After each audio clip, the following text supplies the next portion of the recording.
بادشاہ زید اور شہزادی نور کی کہانی۔ ایک دور دراز سلطنت میں بادشاہ زید حکمرانی کرتا تھا۔ وہ نہایت عادل، دانا اور عوام کا خیر خواہ تھا۔ اس کی بیٹی شہزادی نور اپنی ذہانت، ہمدردی اور خوبصورتی کی وجہ سے مشہور تھی۔ شہزادی نور کو کتابیں پڑھنے، ستاروں کا مشاہدہ کرنے اور عوام کی مدد کرنے کا شوق تھا۔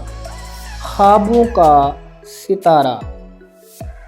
ایک رات شہزادی نور نے خواب میں ایک چمکتا ہوا ستارہ دیکھا جو زمین پر گر رہا تھا۔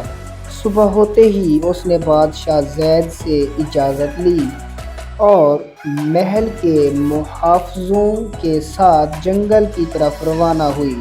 کئی دنوں کی تلاش کے بعد وہ ایک وادی میں پہنچی جہاں ایک عجیب و غریب درخت کے نیچے وہی چمکتا ہوا ستارہ پڑا تھا۔ جادوئی راز۔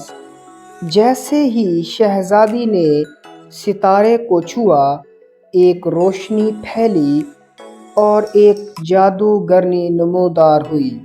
اس نے بتایا کہ یہ ستارہ دراصل ایک جادوئی پتھر ہے جو صرف ایک نیک دل اور بہادر انسان کو مل سکتا ہے۔ اس پتھر کی مدد سے شہزادی اپنی سلطنت میں خوشحالی، علم اور امن لا سکتی ہے۔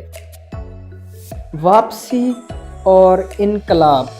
شہزادی نور نے جادوئی پتھر کو محل واپس لایا اور اس کی مدد سے تعلیم، صحت اور انصاف کے نظام کو بہتر بنایا۔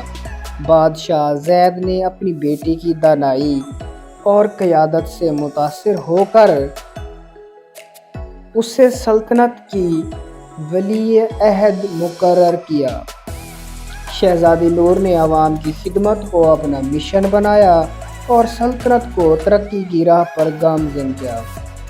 سبق: یہ کہانی ہمیں سکھاتی ہے کہ علم، ہمدردی اور بہادری سے نہ صرف خوابوں کو حقیقت میں بدلا جا سکتا ہے بلکہ ایک پوری قوم کی تقدیر بھی سنواری جا سکتی ہے۔ گائز، ویڈیو دیکھنے کے لیے بہت شکریہ۔ اگر آپ کو میری ویڈیو اچھی لگتی ہے تو میری ویڈیو کو لائک اور مزید ایسی دلچسپ ویڈیوز دیکھنے کے لیے میرے چینل کو سبسکرائب کر دیں۔ بہت شکریہ۔